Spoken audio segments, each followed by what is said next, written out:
Okay, hey everybody.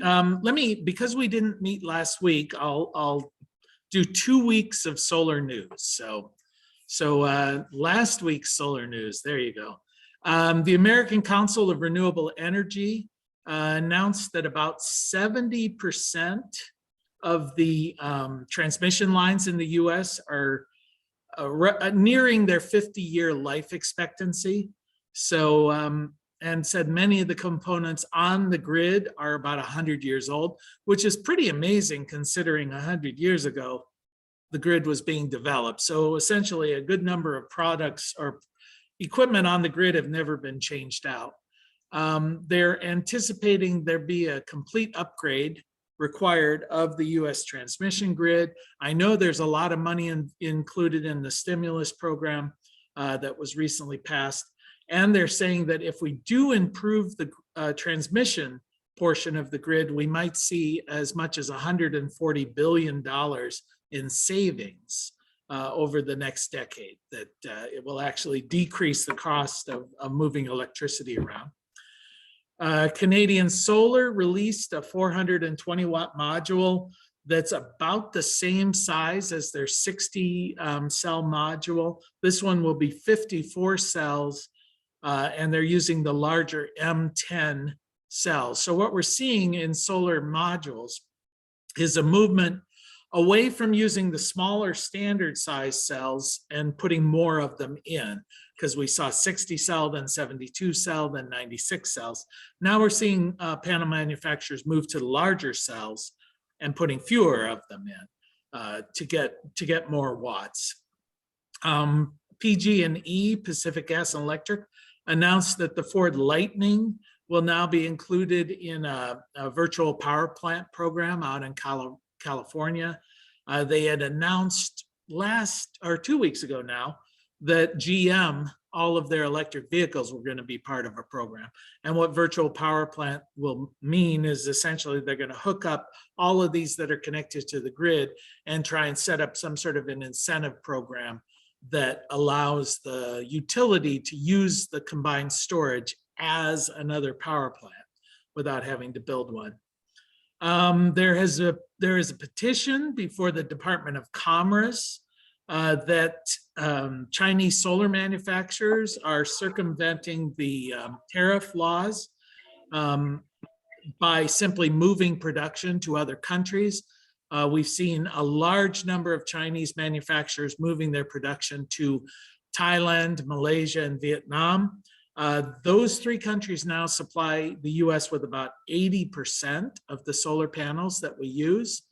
But there is also a big pushback from the domestic manufacturers and the solar industry, basically saying, if you do this, you're going to disrupt the supply of solar panels even further, which there has been supply chain disruptions that have caused serious problems in getting product and also boosted prices. So they're trying to avoid some of that. Renewable energy in 2021 accounted for 81% of all new energy. Renewables now constitute about 26% of the grid. That's with coal at 18.5% and nuclear at about 8.3%. 10 years ago, as comparison, renewables made up about 14% of the grid. So in 10 years, it's gone from 14% to 26%. They are projecting that renewables will constitute about 30% by the year 2024. So that's only 2 years away. CEA, the Solar Energy Industries Association, reported that 19% of the current projects have been postponed or removed due to supply chain issues. So even though there have been supply chain issues, solar grew by about 30% in 2021. So they're saying there would have been another 19% on top of that had there not been supply chain issues. And there was a report from the utility industry outlining the four major changes for utilities over the coming decade. One was a move towards decarbonization, basically a continuation of what we've seen, moving towards renewable energy as opposed to gas or coal. The electrification of automobile or the transportation industry, that again is a continuation of what we've seen. A major impact or a major focus of utilities on resiliency, trying to make the grid more resilient due to climate change. I think that's been spurred on by things such as the wildfires in California, the winter in Texas that disrupted it, hurricanes in Puerto Rico. Those are some of the more visible impacts of climate change. And then they talked about an energy transformation, which was interesting. We've discussed some of this about how energy has to move from a commodity to a service. They were very, very vague about what they meant by that, other than to say things are going to change. Okay, in this week's solar news, there is a new panel from a company called Helion. Anyway, the panel manufacturer has announced they're going to be using quantum dot technology. This is a kind of solar technology that has not really seen any commercial applications, but it's using very tiny dots of solar within a larger screen. They're going to be focusing on products for greenhouses and for agricultural installations, targeting what they call agrivoltaics. One of the things that this does is allows sunlight to pass through the solar panel. So if you're using it in a greenhouse, you can collect a certain portion of energy, but then allow sunlight to come through. And it also converts, at the same time, ultraviolet light to the orange-red spectrum of the light spectrum. So these panels actually look kind of a yellow-orange in color, sort of a yellow-orange window. So that'll be interesting if we start seeing greenhouses that look yellow-orange. You'll know that they're solar. The Department of Energy has released an action plan regarding photovoltaic end-of-life materials. And we've talked a little bit about the recycling of solar panels and how that's going to be a thing as solar ages. Right now, currently about 95% of the module is recyclable, but the costs are just simply too expensive. So they're looking towards increasing end-of-life research and reducing the cost of recycling of solar material by half by 2030. So that's the goal. Markey, a senator from Massachusetts, has introduced a bill in the Senate called Connecting Hard-to-Reach Areas with Renewably Generated Energy, or the acronym CHARGE, which seems like a really painful stretch to get an acronym that means something. But anyway, these guys love that. Yep. So, Hello? Yeah. Hello, this is Ann from Rain Barrels and More. Yeah, hi. I'm just calling to see if you carry. Put him on mute. All right. So anyway, the main program there is to build resiliency within the grid, to reform FERC, which is the Federal Energy Regulatory Commission. I believe they're the overseers of the national grid. They're wanting to accelerate the adoption of clean energy. The 4 points that I noted from this report were that from this bill, is that they require transmission plans to prioritize low price generation and decarbonized options, basically wind and solar. I suppose nuclear falls in that.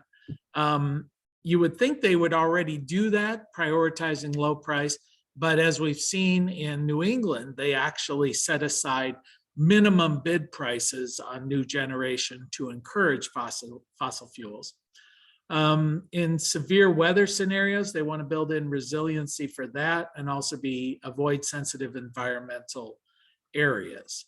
The second item is hold utilities accountable for their renewable energy goals. Right now, when a utility makes a goal, it's just good marketing. So I guess FERC is want to somehow put some teeth in that. Create renewable energy standards for all regions and require competition, or not renewable energy, but reliability standards. And my guess is that's targeted towards Texas, because that is the region that's tried to get away from federal oversight by holding its borders pretty sacred in their administrative area. So we'll see if the courts will allow that, because basically the federal courts or the federal agency is now coming in saying, we're going to regulate you even though you're not an interstate operation. So we'll see how that works. And require open competition of all new energy sources on all projects. So that's the bill that's been introduced. We'll see if it goes anywhere. This one I thought was funny. It was sort of falls in the category of Captain Obvious, but Berkeley Labs found that if you subsidize solar in low and middle income households, more of them will install solar. So that seemed like money well spent on that study, to let us know that if you give someone money to do something, they might actually do it with the money you give them. And EnergySage has recently announced their 14th annual solar marketplace intel report. And the major takeaway from that is that the first time ever, the cost of solar has gone up slightly. And that's entirely due to supply chain issues. But I thought as our focus on item this week, I would go into that report in depth, just to highlight, because there's some good information there if you're not quite sure where your state or how you fit into the overall picture of solar. It's got some really good information. And that's the news. That's the news from solar. So before I go into that report, I wondered if anybody had any questions or any items they wanted to bring up. Yep, Eric, I see you. Yeah, I had a question about depreciating solar arrays. Would that depreciation be based on the expected lifespan of that, or what's the standard for that? Because I can't find anybody locally who can answer. Yeah, well, of course, now I assume this is for a commercial entity, because I don't know that you can depreciate it personally, for like a personal solar array. I don't think the tax laws allow you to depreciate those things for personal income. But if it's for a business, let's say you've installed it on your farm or your business, you can either straight line it, but the reality is that I think since 1970 or 1987, I forget when. Anyway, you can depreciate 100% in the first year of your solar array if you want.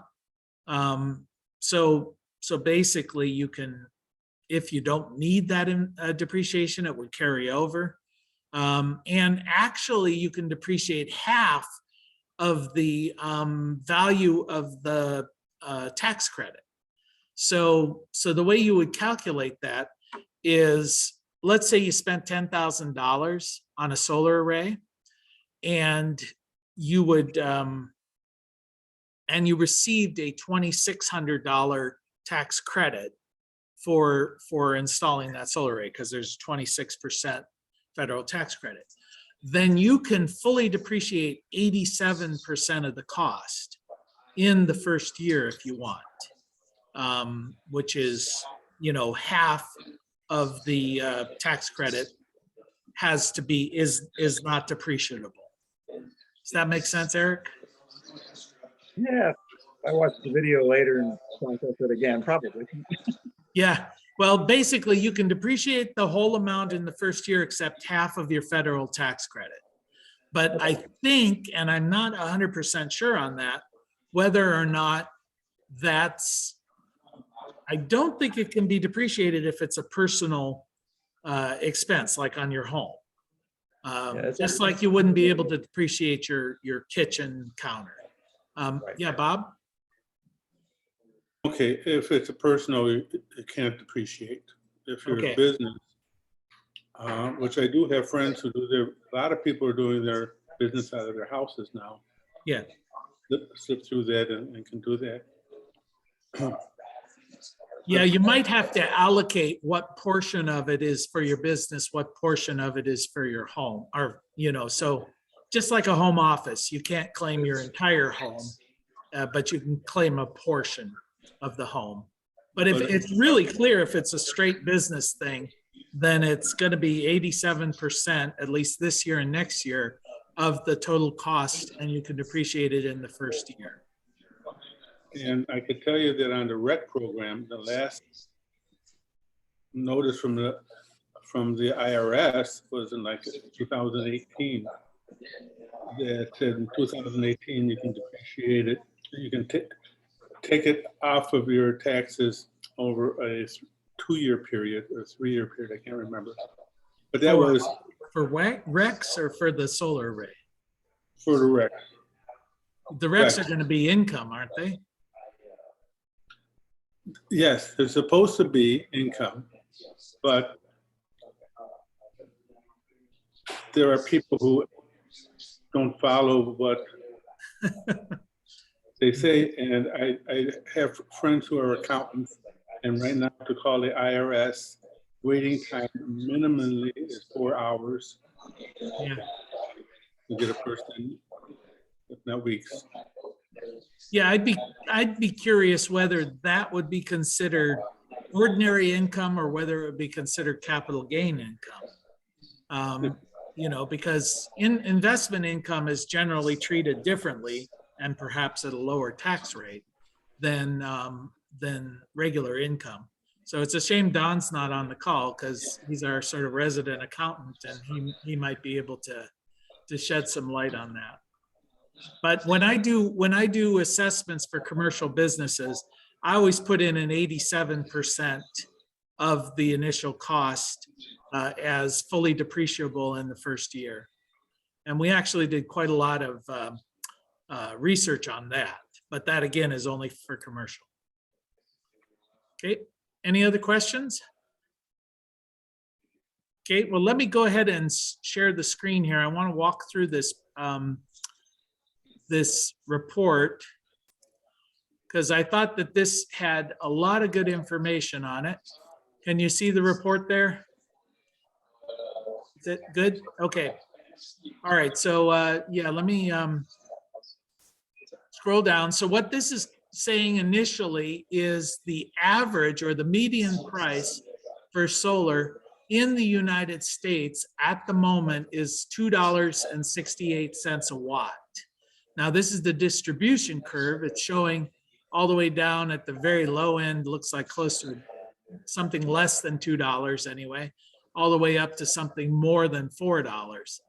But the distribution in the first half of 2021, 268, which is up slightly. There's another diagram here that shows that this represents a slight uptick from, let me go ahead and increase the size there slightly. Slight uptick from 267 to 268. And they say that was due to supply chain issues. But over the course of the last 5 or 6 years, you can see that the price has actually declined by 29.5%, nearly 30%. Okay. All right. When we go into storage trends, I'm going to reduce that so I can see the whole page. All right. So the storage trends in pricing are kind of interesting here. The price has gone up to, this is pricing per kilowatt hour of storage. And it's showing $1,344 in the Q3, down to about $1,300 in Q4.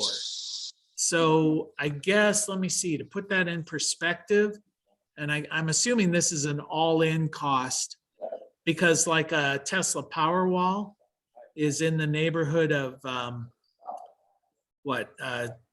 13 kilowatt hours, I think. So the storage, you would take 13 times 1,300 and end up with a price tag. Now, Tesla's not necessarily the best example because, as you'll see on a later slide, Tesla is actually the low-cost leader in residential storage. So I think a lot of this is being pushed up by companies like Enphase, where people put smaller systems in that are more costly per kilowatt hour. This chart over here is showing, who's above, who's below the national averages, but it looks pretty standard, although it's looking like they're averaging about a 10 kW system, which means they're spending about $13,000 or $14,000 to install battery backup system as part of the package. So has anybody out there been installing systems that say that this number looks pretty much in line, doing storage systems? Who's on the call? Right, guess not. So we'll take it as gospel for the moment. So, all right, storage pricing. Who are the market shares and how do they compare with each other? Well, basically, we're seeing that here, Enphase Energy is almost 50% of the storage market at the moment. And Enphase over in this chart is showing that it's about 41% higher than Tesla. So that's one of the reasons why the prices are getting pushed up. As I said, Enphase storage is typically fairly small in nature, there to just simply allow the microinverters to continue to operate, even if the grid goes down. There's this other one, Sonnen. I'm not that familiar with them, but they're apparently fairly pricey, but they're also pretty small. So if we look at the marketplace, Enphase almost 50%. Tesla looks to be, I would say, about 20, is that right? Maybe 25% of the market. LG Chem or LG Energy Solutions looks to be 15%, 20%, somewhere in there. So all three of those together, LG Chem, Tesla, and Enphase, make up about 85% of the market, maybe as much as 90% of the market. Then you get into Panasonic, SunPower, NeoVolta, I've never heard of them, and Generac being the generator folks, and then others. There are 12 others in the mix. I should mention too, if you're looking to, if you want a copy of this, just put it in the notes in the chat, and I'll send you the link where you can download this this full report. Okay, the price, the customer preference regarding storage, the reasons why people are requesting storage. Well, only about 10% or so are wanting to be completely off the grid. The another large percentage is self-supply. And what they mean by that is, rather than selling your excess energy back to the grid, you actually hold it and use it.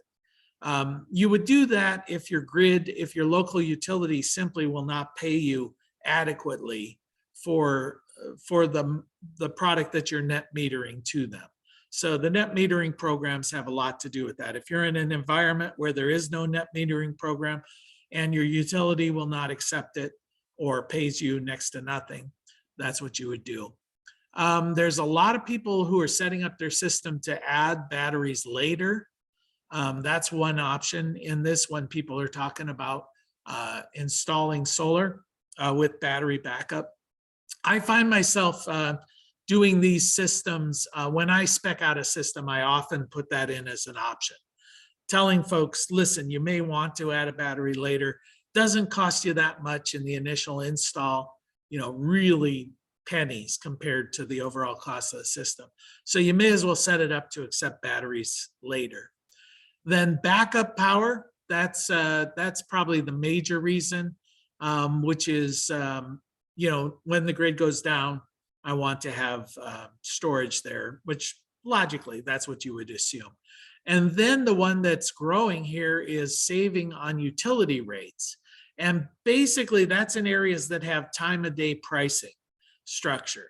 So if you can store power when energy is inexpensive and use the power from the batteries when energy from your utility is very expensive, then that's a good reason to incorporate solar storage. And you could even incorporate storage in your home system without solar and take advantage of that. And then this diagram over here on the right, I'll zoom in on that, is really showing what percentage of interest is above or below average. I was looking Ohio where I'm at, a little more interest than the average, and Illinois. I know Bob is in Illinois, or when he's not down in Florida. I'm missing it as I'm scanning through here. There it is. Oh, right about dead average, somewhere right in the middle. And you get into Pennsylvania. My guess is some of this interest is that in certain places like California, they've been investigating storage for quite a long time. So my guess is that it's not new to them. But you get into states like Michigan, Louisiana, Georgia, they're fairly new to the solar market. So there is an increased interest in solar and storage. Okay, so the distribution in cost of selected states. Well, this state, I'm going to reduce that so I can see. California, a little bit below. It's saying 260, 259 per watt on average. Texas, 251. Florida, 240. So down in Florida, costs are inexpensive. Probably labor rates, I would assume. At least when I used to live down there, labor rates were always low. North Carolina, a little bit above the national average. Remember, we're at about 268. Is that right? If I remember right, is the national average. Arizona, a little bit less, 225. And I guess I would think that maybe Arizona, Texas, Florida might also be because they have greater solar resources. So by the watt, you're installing fewer panels because you get more power production out of them. That might be one reason for a decline. And as if I'm going through this, if you have any questions, just chime in. Well, Okay. I have to tell you, if they did the chart for Illinois, they would not show it on here because they wouldn't believe it. No, well, at least your experience up there in Chicago, the prices you've told us are much higher, right? Probably in the Massachusetts range here, at the average being $3 a watt. And I hear from a lot of folks that in Ohio, and they get bids from solar installers, over $4 a watt. So it's kind of, I suspect they're getting those bids. I don't know how many are actually signing up at that price. It's way overcharged. But those are the guys who knock on the door and say, can I give you a bid about solar for your home? They're not necessarily the most reputable group. So this is just showing some other prices. Some of the characteristics, system size. So if you're wondering what the average size is in different states. One thing out of this chart that surprised me when I looked at it, I did not realize California had such low energy consumption per home. If you look, the average monthly bill is 448 kilowatt hours, which is about half of the national average. But they are paying 22 cents per kilowatt hour on average. So even though their consumption is half, their price is double or pretty close to double. Texas, they're a little bit higher than the average. Florida, a little bit higher than average consumption, which makes sense because of air conditioning and the like. North Carolina, right at average. Same with Arizona. Some of these other Massachusetts, Massachusetts, I guess, makes sense because they would have natural gas heating. So those places that require air conditioning are going to be high consumers of energy.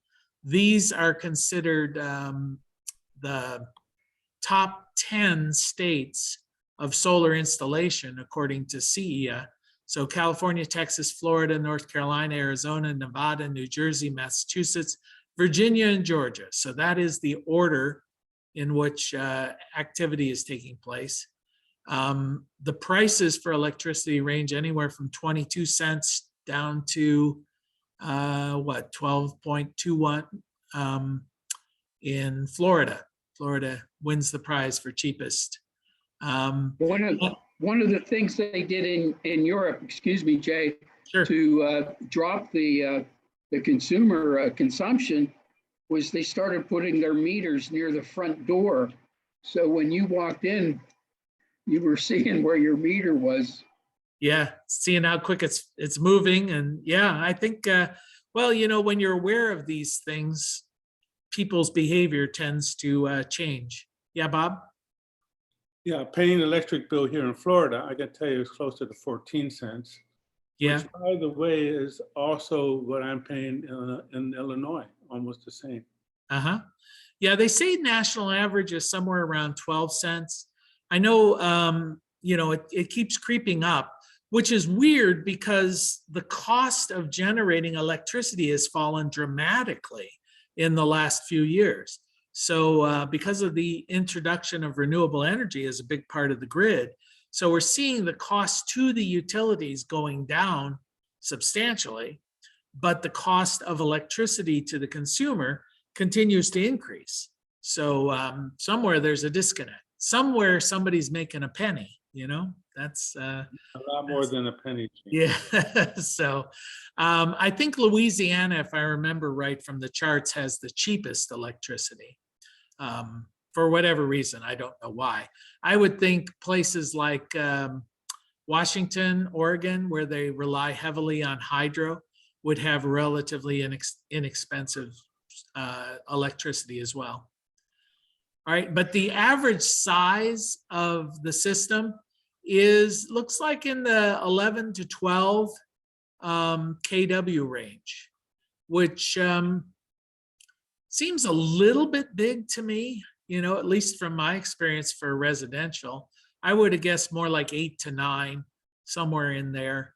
8 kW seems pretty standard, especially when you're talking about like the 7.6 kW inverters that will match up with a 200 amp rated service panel. So really, unless you get into a new service panel as part of the electrical upgrade of your home, you're going to probably be limited to 7.6 kW for your system. So obviously these people are spending some money on their systems.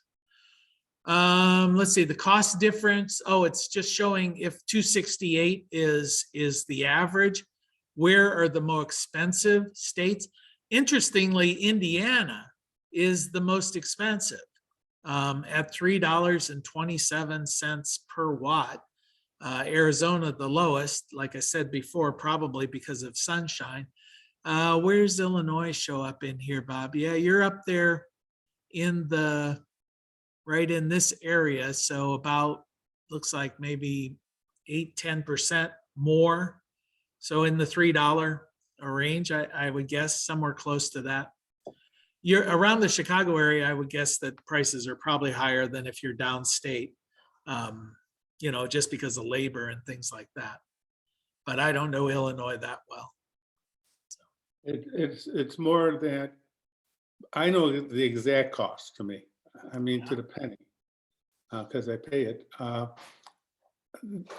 more than 50% of the people out selling are not ICC certified in any way whatsoever. They're brokers, and they go out. Ever try to buy a bed? You go into the store, you cannot go out without having a bed. That's their paradigm.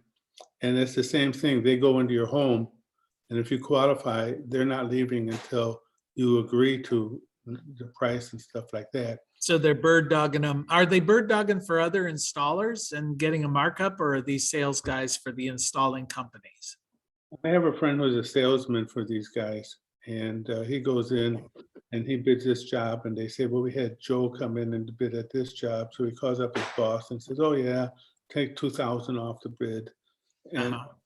and they haven't even done a site exam yet. So you tell me. Yeah, okay.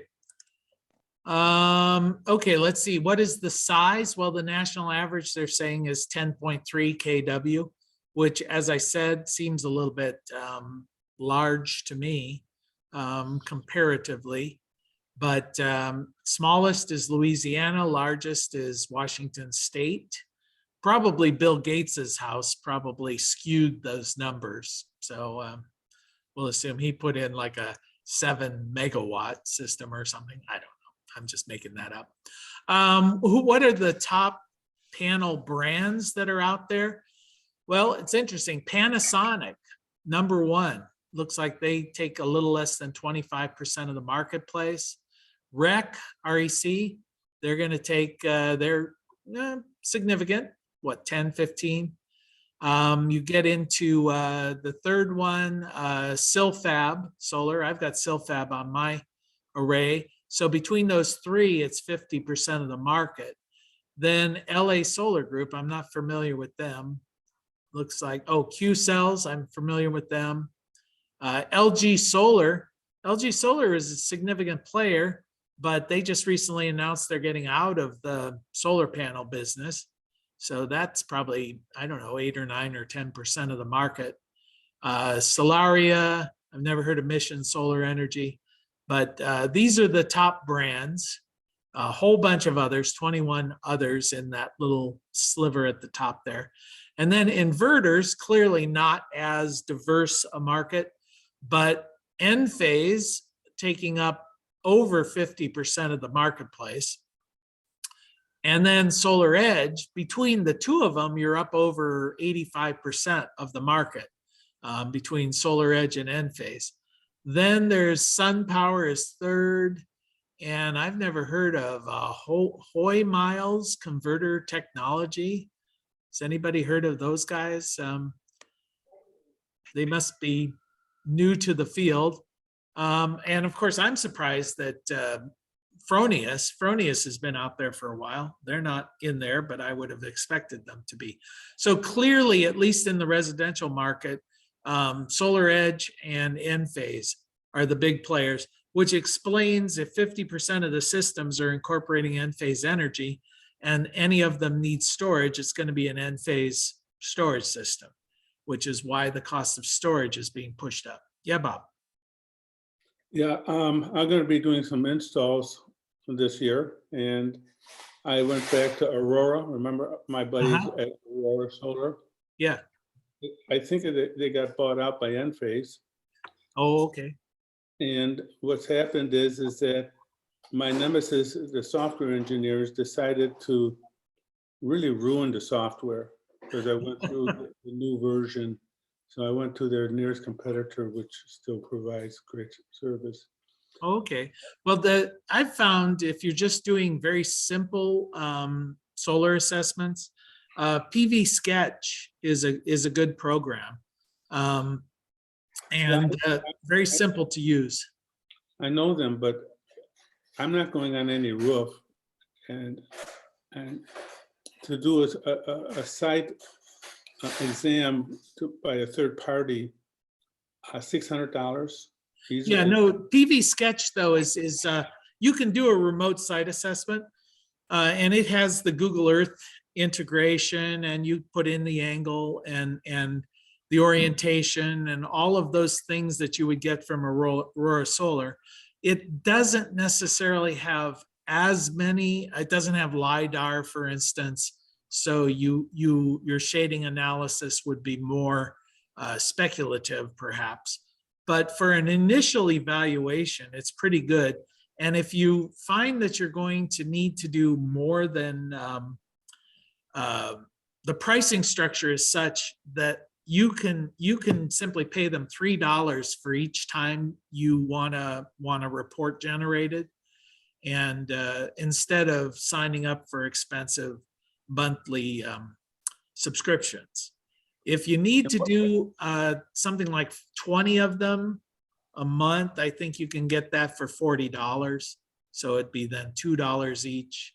And their pricing is that way. The more you do, pay for a bigger subscription. But if you don't want to subscribe, you can just pay them $3 each time. And And what's the name? What's the name? it's PV Sketch.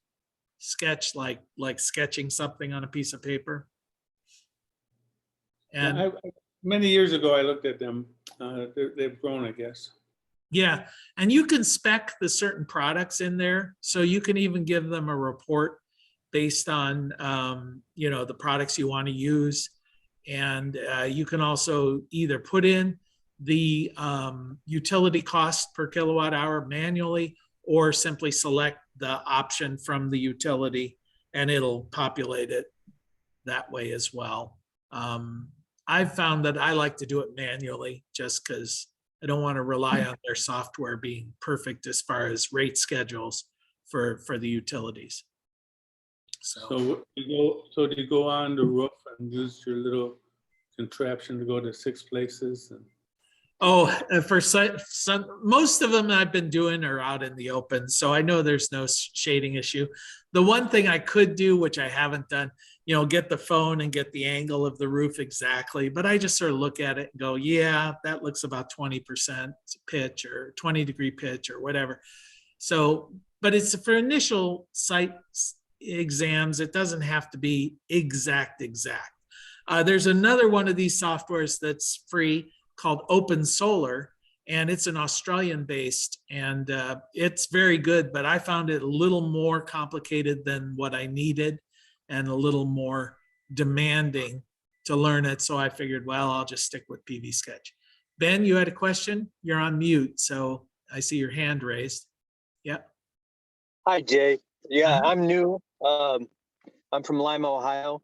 But the question I had, and it's just ironic that, I started this program and our family farm, got approached by NetAmp about using the farm for solar.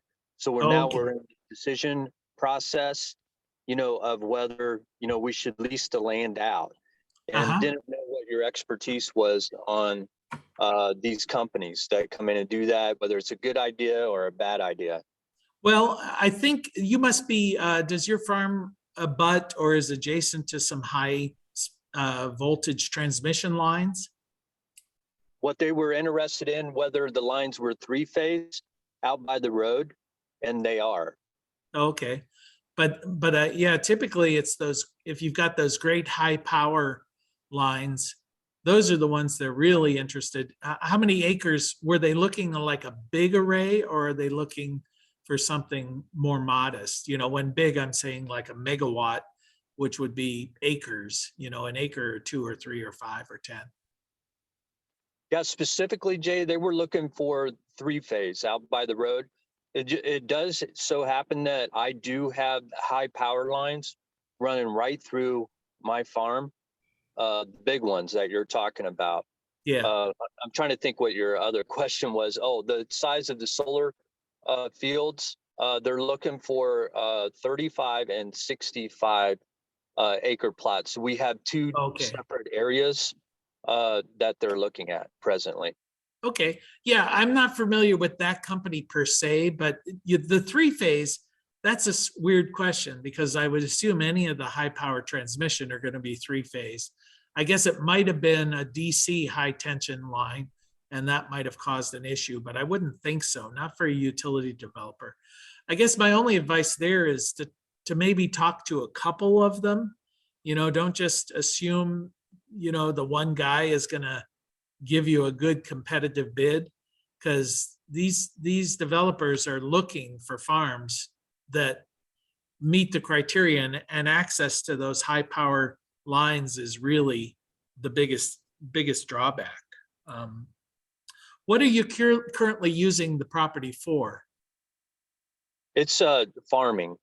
Yeah, Is what we're using for is it like agricultural hay? farming. Is it hay, or is it corn and soybean, or how is that? Corn and soybeans. Okay, because the one thing that of course putting the solar array in probably would negate that as a crop, I would think, because you wouldn't be able to get your equipment in.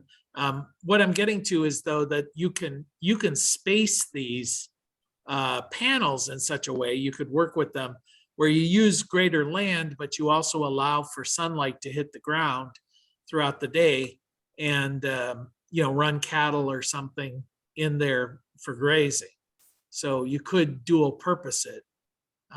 Otherwise, you've got that, you're basically taking that off of your inventory as far as farming. Well, what they offer is really significant. I don't know if you've seen that amount that I put down, but No, I didn't see that. What are they offering you? Per acre, is it? $1,000 per acre at a 2% increase every year. So it's $1,000 per year per acre Correct. with a 2% escalation for how long? For 20 to 30 years. Yeah. Okay, that's a lot of beans, right? So. Oh yeah, I mean, you're talking almost 4 times the amount of what you would get off of agricultural, renting it out, cash rent, which is what we do. Sure. But they said, you could put livestock in there, but the only livestock that they allow are sheep. They Yeah. say the cattle and the goats, like I presently have both of them, but of course they don't want cattle in there. And the goats, they say they're, and this, are prone to eating wires and jumping up on the panels. Yeah, if they keep them low profile, we have goats with our solar array, but we have them raised up about 8 feet off the ground. So that's not an issue, but that would incorporate a lot more material. So usually when they install these, the front of it is only going to be, say, 2, maybe 3 feet at the most off the ground. So a goat will climb right up on top of it. They're probably concerned a cow, being such a big creature, might ram into it and cause some damage. So clearly, But I'll cows, keep you they're not going to climb up. Yeah, that's interesting, because that's good to know, the pricing. That you said it was $1,000 an acre. Yes. Yeah, I I'll haven't keep you heard posted specific project. what Yeah. we learn, because we're dealing with the lawyer too that is kind of looking over everything, and we'll look over the lease agreement. And he's dealt a lot with farmers that have done this in Hancock County. So Okay. they're just now coming to Allen County and doing this.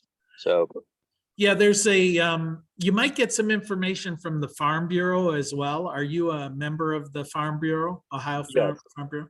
Yeah, contact them. If you call up and talk to Dale Arnold, Dale is their renewable energy guy, and he can tell you if that seems reasonable or if there have been any complaints about that company. I think he should be informed on that quite. So I would give them a call. If you can't get them through your local contact, let me know, and I'll try and get you Dale Arnold's email or his phone number. I'm actually attending a webinar tomorrow that he's going to be talking at, and I know him. I served on the board of directors of Green Energy Ohio with him, so I can. So he may not return my call if I call him, since he knows me, but let's see if I can sneak in, right? Speaking of webinars, there's a couple of them I made a note to mention. And again, if you want access to them, put it in the notes here in the chat. But the Community Solar was a webinar a few weeks ago. They did a recording. I can send you a link on Community Solar info from that webinar. I haven't watched it yet, but so I can't comment on the quality. And then tomorrow at 1 p.m., there's an energy storage webinar that's being put on. I think it's by Renvu. So if you want access to that to sign up, it gets right to what we're talking about with energy storage in residential systems and what's happening there. So those Renvu webinars are usually pretty good. Renvu is a distributor. So I've attended some of theirs, and their sessions are usually pretty good. Okay, any other comments before I move to the next slide here? Questions on the lease on the land. That wouldn't have anything to do with mineral or water rights? being affected? Yeah. No, do you mind if I chime in? Yeah, no, go. To my understanding, it's just strictly the solar. They don't, which I don't have mineral rights to my land anyhow. That was given over to National Lime and Stone before we ever purchased it. But I went over to McGuffey and looked how they were putting in their pilings. The only concern I had, and they said they would restore the land to as it was once they did leave. I have to look at the final lease. But my concern is that we just tiled a field the year prior, and the way they're doing it looks like now, Jay, is that they're driving pilings in the ground. Uh-huh. So, you could drive it right through your brand new tile and damage that. So that was one of the only concerns. Other than that, it looks like there's no environmental impact that I could foresee.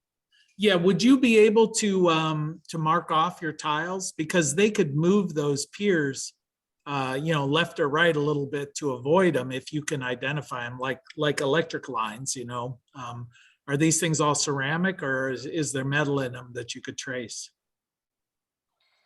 The tile that you're saying?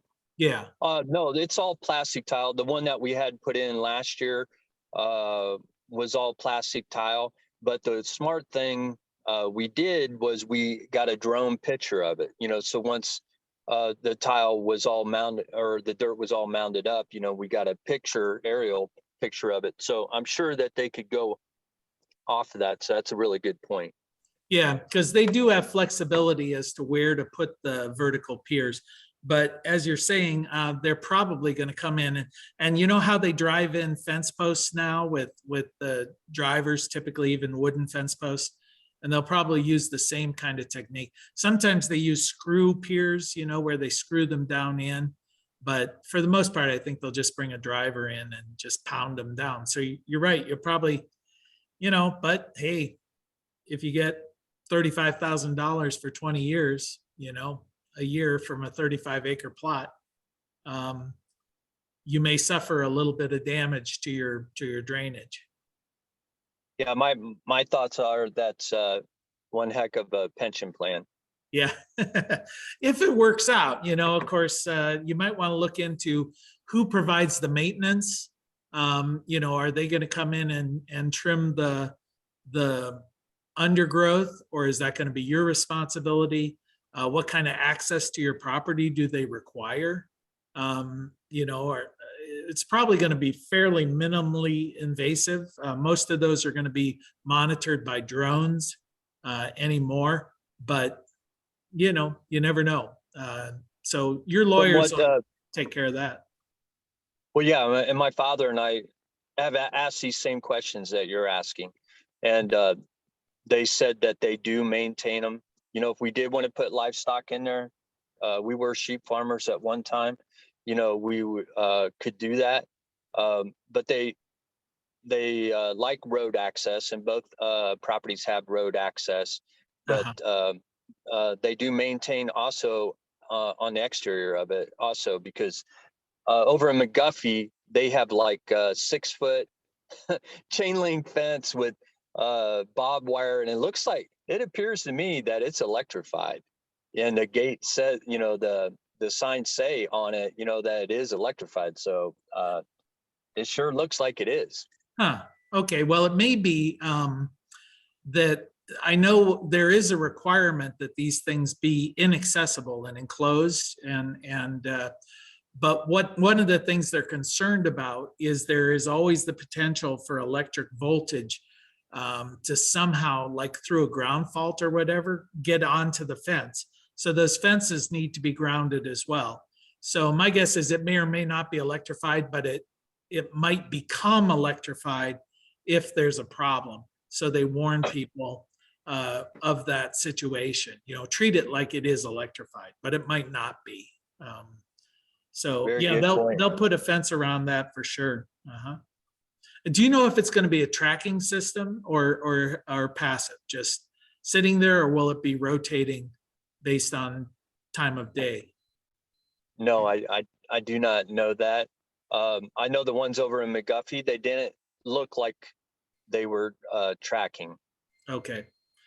All right, yeah, because that might just require a little more maintenance, so. Well, that's exciting. I mean, it sounds like it's certainly a good deal. And utility scale solar is really the growth area that most of the solar installs have been taking place. Even though we talk a lot more about residential, but it's the utility scale that really is making the great strides. So Jay, from what I learned, the pricing is ranging between $800 and $1,200 an acre, just to put that out there. And I didn't know if anybody okay. else had heard anything about what the going rate was. I haven't. Has anybody, Eric, I know your ears to the ground a lot of time with forestry. Have you heard anything? No, not recently. Okay. I know with wind turbines, you hear periodically, but Ohio's not exactly a big place for wind, but you get onto Illinois or Indiana, that's another option. But as you mentioned there, Ben, the lasting impact of this should be minimal. You know, if it has to, for some reason, be removed, other than maybe some broken drainage tiles, I can't see there being, you know, any kind of environmental or lasting impact on the property. Okay, supply chain, as I mentioned, has been an issue. The survey showed that it shows about 58% of the installers are showing significant or slight harm due to supply chain. Cost per watt, they're indicating if you've got a very small system, something less than 2 kW, you're going to be paying somewhere a little over $4 a watt. But in these other ranges, it drops way down. All the way down for greater than 12 kW, it looks like about 260 a watt. And number of brands. So pretty much this tracks with what I've seen before. Installers tend to specialize in specific equipment. So you would go out there. So someone like Bob, who's doing residential, probably will specialize in either or both Solar Edge and Enphase. At least that's how I set mine up, because these are products readily available. There's no reason for you to have to learn and how to install 6 different systems when, you know, the customer doesn't know, there are a couple of 2 or 3 will be enough to give them the kind of choice to meet whatever their specific demand is. Installer pairing, I don't know how much this tells us, but apparently Panasonic had a deal with Solar Edge, but this is how customers are pairing them together. A map of preference by state. I looked at this and it's interesting because if we look here, you see the tan ones are the Enphase states, the blue ones are the Solar Edge states. And then Maine, I guess, up there, it's Generac. But this could be skewed by large installers. For instance, in Ohio, you know, the largest installer in Ohio is Third Sun. For a long time, they only did Solar Edge installs. You know, that was their go-to solution. So they might skew it to Solar Edge just because that's what they were promoting. So I wouldn't take a lot of, you know, care on that. Yeah, Bob? Excuse me. It could be that the corporations, everything is territorial when it comes to sale. Who has this territory, who has Illinois, who has what, and how much money they put into it. So it could be skewed by the fact of the marketing plans that those corporations have. Could be. I know that I would guess this map would have been reversed in a couple of years ago, where Solar Edge was really growing leaps and bounds, but then they started having some problems with reliability, and Enphase really took over. So I haven't heard a lot of discussion lately on Solar Edge reliability issues, but that really hurt them for as far as market growth. And financing, this was interesting. I didn't even know, I know people finance, but I didn't know there were banks out there that specialized in finance. I'll throw that up there just to show if you're looking for financing, these are the ones that are doing most of it apparently. Sunlight Financial, Solid Credit Union, SunGage Financial, Clean Energy Credit Union, Energy Loan Network. I have heard of Mosaic as far as getting financing. Loan Pal, I wonder if that's connected with PayPal. And Wheelhouse Credit Union, Solar Max. I don't know if these are national in scope. I know Mosaic is, but whether they're localized. But just curious that they tended to be the ones people use. And then the price. Yeah. I wonder if they would be involved with community solar as well, beside residential. Could be, or they might have an agreement, one or more of those with, when you say community, you're typically meaning the larger developments who are selling portions. But there are those groups out there that sometimes use the community solar tag that are sort of volume buying, where they go into a city and they say, if you will connect up with us, we'll go out there and we'll buy, we'll negotiate with installers to install 50 systems or whatever. As part of this group, you get a better price. They might have financing geared in with that as well. Yeah, Bob? Yeah, Mosaic, when I would approach them, was very simple. I would have to pay them 15 to 21% of the gross off the top for the honor of representing them to my customers. And they would still get standard 13% Jeez. interest rates. So I decided not to do that and go to credit unions. And now I'm 15 to 21% cheaper than my competitors who go with them. Yeah. Yeah, I would think that going with a local bank, local credit union is a good option. That's why it surprised me to see that. This diagram here shows the spread on these, and it's really just showing that the average spread for the costs is somewhere a little over 250 up to a little under 3. So in that 50-cent range, which tracks nicely when people ask me, what should be the bid? And you'll probably get this question periodically. If somebody comes and offers me my system, what's a reasonable bid price? The reasonable bid price is somewhere between $2.50 and $3 a watt, at least in the current market conditions. That would not be unreasonable. And this diagram is showing that. So that's the report. I know we've gone a little over the hour, so I guess I'll shut it off here. But if you want those reports or the access to those webinars, just send me a note through the chat here, or if you're looking at the video, just at j@bluerockstation.com. All right, take care. See you guys all next week. Bye-bye.